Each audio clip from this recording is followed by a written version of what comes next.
Hello kids, praise the Lord to all. ఈరోజు మనము బైబిల్లో దేవుడు చేసిన సృష్టి గురించి తెలుసుకున్నాము. మన అందరికీ తెలిసిన స్టోరీయే కదా పిల్లలు. కానీ చాలా మంది ఈ పొరపాట్లు చేస్తుంటారు. అదేంటంటే దేవుడు 7 రోజులు పనిచేశారని అనుకుంటారు. మరి ఈ స్టోరీలో దేవుడు అసలు ఎన్ని రోజులు పనిచేశారు, అసలు ఫస్ట్ స్టార్టింగ్ లో ఎవరు ఈ లోకంలో ఈ భూమి మీద ఉన్నారు అనేది మనము క్లియర్ గా ఈ వీడియో ద్వారా తెలుసుకుందామా పిల్లలు? అందరు రెడీగా ఉన్నారా?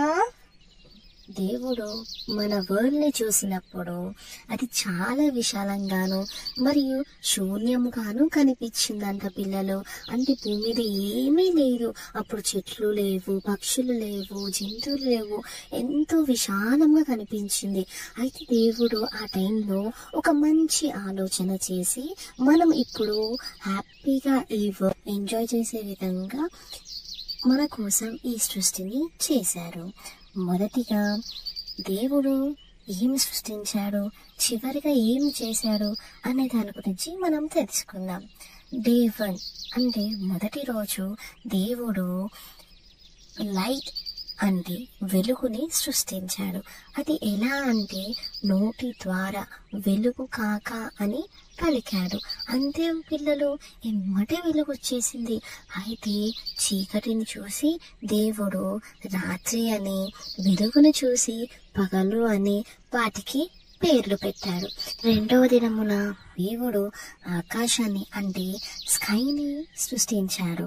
అప్పటి వరకు వాటర్ అన్ని చోట్ల నిండిపోయి ఉంది.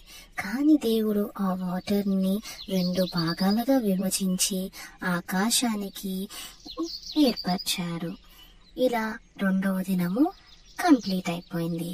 మరి మూడో దినమున ఏం చేశాడో తెలుసా పిల్లలు? తర్వాత దేవుడు భూమిని సముద్రాల నుండి వేరు చేశాడు. ఆరిన నేలకు భూమి అని, జలరాశికి సముద్రం అని పేరు పెట్టాడు. దేవుడు చెట్లు, మొక్కలు, పువ్వులు అన్ని సృష్టించాడు. ఇవి అందంగాను మనం తినే పండ్లతో నిండి ఉన్నాయి. ఇలా మూడవ రోజు కూడా కంప్లీట్ అయిపోయింది. 4th డే రోజు దేవుడు సూర్యుణ్ణి సృష్టించాడు. అంటే సన్ ని క్రియేట్ చేశాడు. అది పగటి వేళ కాంతిని ఇస్తుంది. రాత్రి వేళ మరి లైట్ కావాలి కదా పిల్లలు. దానికోసం దేవుడు చంద్రుణ్ణి అలాగే నక్షత్రాలను అంటే మూన్ అండ్ స్టార్స్ ని సృష్టించారు. ఈ 2 వెలుగుల్ని ప్రకాశించేందుకు దేవుడు ఏర్పరిచారు. మరియు 5వ రోజున దేవుడు జీవజలాలను సృష్టించాడు. అంటే సముద్రంలో చేపలు, తిమింగలాలు ఉండేలా చేశారు. ఆకాశంలో మరి పక్షులు, కోయిలలు ఇంకా చాలా ఎగిరే పక్షులను చేశారు. మరి మంచిగా పక్షులు ఎగరటం కానీ, పాటలు పాడటం కానీ చేసేవి. మరి నీటిలో ఉన్న జీవజలాలు ఏం చేసేవో తెలుసా పిల్లలు? చక్కగా స్విమ్ చేస్తూ హ్యాపీగా ఈ వరల్డ్ ని ఎంజాయ్ చేసేవన్నమాట. ఇలా 5వ దినము కూడా అయిపోయింది. 6వ దినము నాడు దేవుడు భూజంతువులను సృష్టించాడు. అంటే ఇప్పటి వరకు దేవుడు నీళ్ళల్లో ఉండే జంతువులు చేశాడు, ఆకాశం పైన ఎగిరే జంతువులు చేశాడు. కానీ 6th డే రోజు ఏం చేశాడు? భూమి మీద నడిచే జంతువులను చేశాడు. అంటే మంచిగా నేల మీద నడిచే వాటిని, ఎగ్జాంపుల్ గా lion, tiger, elephant, cat, dog, donkeys ఇవన్నీ మీకు తెలుసు కదా పిల్లలు. ఇలాంటి యానిమల్స్ ని భూమిపైన జీవించేందుకు చేశారు.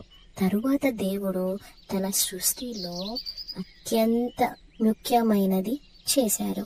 ఆయన తన స్వరూపములో మనిషిని అంటే హ్యూమన్ ని చేశారు. అతని పేరు ఏంటో తెలుసు కదా పిల్లలు?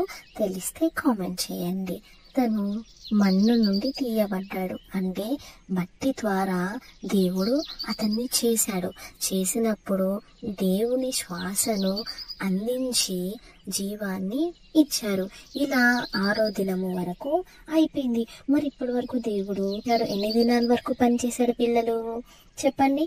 6 days. కరెక్ట్ చెప్పారు. 6 days వరకు దేవుడు ఆ పని అంటే అవి క్రియేట్ చేయడం, ఇవి క్రియేట్ చేయడం అన్నీ చేశాడు. మరి 7వ దినమున దేవుడు పనిచేశాడా? దేవుడు మీకు ఎవరికైనా తెలుసా? కానీ మీరు కొంతమంది రాంగ్ చెప్పే ఉండొచ్చు. అదేంటంటే దేవుడు 7 దినములు పని చేయలేదు, ఓన్లీ 6 days మాత్రమే పని చేశాడు. మరి 7వ దినమున ఏం చేశారు పిల్లలు? కరెక్ట్ చెప్పారు. 7th డే రోజు దేవుడు మంచిగా చేసినంతా అన్ని చూసి అబ్బా ఎంత చక్కగా ఉందని చెప్పి విశ్రాంతి తీసుకున్నారు. మరి స్కూల్లో కూడా మీరు 6 days స్కూల్కి వెళ్ళిపోయి 7th డే ఏం చేస్తారు పిల్లలు? చక్కగా హాలిడే తీసుకుంటారు కదా. మరి దేవునికి హాలిడే అవుదా? అలాగనే దేవుడు కూడా చక్కగా లీవ్ తీసుకొని ప్రశాంతంగా ఆ సృష్టిని ఆనందిస్తూ ఉన్నాడు. ఆయన తన సృష్టిని చూసి ఇది చాలా మంచిది అని అనుకున్నారు. ఇలా మనకి ఒక బ్యూటిఫుల్ వరల్డ్ ని చేశారు యేసయ్య. చూసారా పిల్లలు, దేవుడు ఎంత ప్రేమ గల దేవుడు. ఆయన మన కోసం ఒక అందమైన ప్రపంచాన్ని చేశారు. మనం దేవుని ప్రేమించి ఆయన ప్రేమను గూర్చి ఆయన మాటలను మనము పాటించాలి. అంతేకాని మనము దేవుణ్ణి వదిలేసి అతన్ని తిరస్కరించి తిరగడానికి వీల్లేదు. ఓకేనా పిల్లలు? అంటే ఈ స్టోరీ మంచిగా అర్థమైంది అన్న వాళ్ళు ఎవరైతే ఉన్నట్టయితే నాకు కామెంట్స్ రూపంలో పెట్టండి. థ్యాంక్ యూ పిల్లలు. మళ్ళీ ఇంకొక స్టోరీతో మళ్ళీ కలుసుకుందాం. బాయ్ పిల్లలు.